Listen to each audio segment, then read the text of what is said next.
name is Manuel Perez Miranda. I'm the head of the gastroenterology department at Hospital Universitario Rio Ortega in Valladolid, Spain. And I'm with my co-workers, Dr. Javier Garcia Alonso and former fellow Dr. Marta Cimavilla, to discuss with you our study, the role of EUS guidance for biliary and pancreatic duct access and drainage, EUS DAD, to overcome limitations of ERCP, a retrospective evaluation. The reason we did this study is because we wanted to assess what was the contribution of EUS guidance to our ERCP practice. Traditionally, in the literature and in meetings, EUS guidance was thought to have a minimal role only after failed cannulation, which is not supposed to happen at tertiary centers.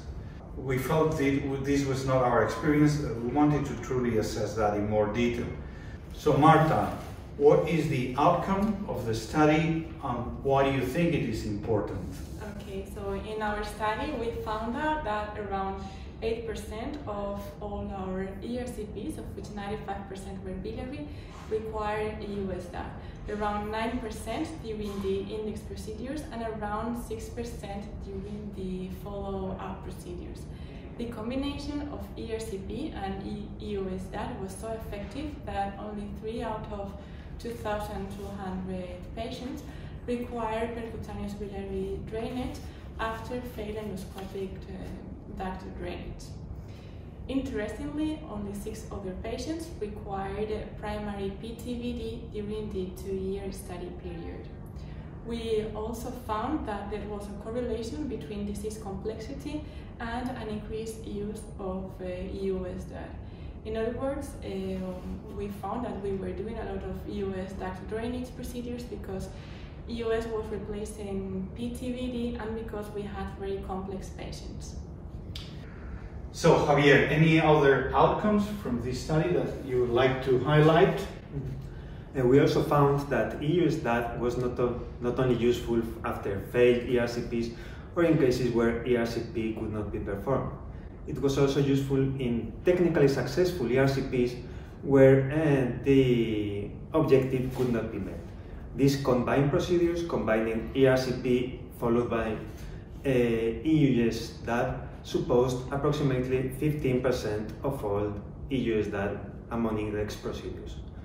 Another interesting finding is the use of EUS DAD created fistulas. Among secondary procedures, over 900 procedures in our study, approximately 8.5% were through EUS DAD created fistulas. So, Marta, what do you think would be the next steps? Yeah, so, well, I think that our results have to be confirmed by data from other centers. I mean, we need to know the actual relationship between ERCP and PTVD and if EUS DAD can replace PTVD such a large extent. So Javier, as the lead author of the study, what will be your final message? Our data support EUS DAD should be part of all advanced ERCP practices. Thank you all for watching.